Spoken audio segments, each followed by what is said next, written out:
আসসালামু আলাইকুম। পুরা ঘরের চারপাশে ফানি ফানি আর ফানি ফানি ছাড়া আর কিছু নাই, কোনো দিকে যাওয়ার উপায় নাই। আমরা ছাদের উপরে অবস্থান নিছি, যাকে যেভাবে পারছি আমরা তেরফাল দিয়ে ছাদের উপরে অবস্থান করছি।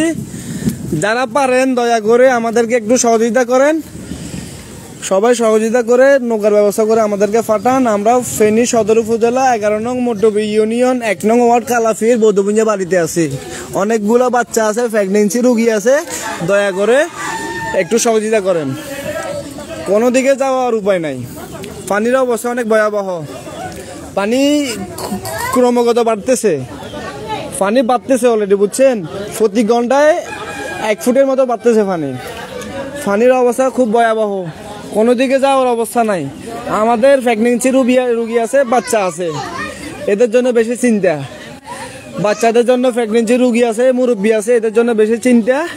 সবাই একটু ভিডিওটা শেয়ার করে দেন, নৌকার ব্যবস্থা করে দেন।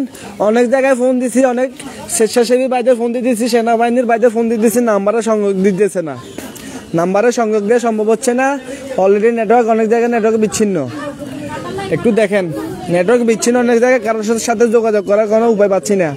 যতগুলো হটলাইন নাম্বার দেওয়া আছে সবগুলোতে কল দিতেছি, সবগুলোতে ব্যস্ত করে দিয়েছে। কারো জায়গায় সংযোগ দেওয়া সম্ভব হতেছে না, কোনো নাম্বার বন্ধ।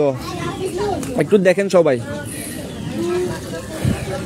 আমরা ছাদের উপরে অবস্থান নিছি, ছাদের উপরে আছি, কোনো দিকে যাওয়ার অবস্থা নাই। একটু দেখেন। অনেকে ভাই আমার এখানে কমেন্টে অনেক স্বেচ্ছাসেবীর নাম্বার দিতেছেন, ভাই নাম্বারগুলোতে সংযোগ দেওয়া সম্ভব হচ্ছে না। যত নাম্বার দিতেছেন সবগুলোতে সংযোগ দেওয়া সম্ভব হচ্ছে না। একটু দেখেন, নাম্বারে সংযোগ দেওয়া সম্ভব হচ্ছে না, নাম্বারে সংযোগ দেওয়া সম্ভব হচ্ছে না। যারা পারেন একটু দেখেন ভাই, নৌকার ব্যবস্থা করে দেন। ফেনী সদর উপজেলা 11 নং মড্ডবী ইউনিয়ন 1 নম্বর ওয়ার্ড, 1 নম্বর ওয়ার্ডে আছি আমরা, বৌদ্ধপুঞ্জা বাড়িতে।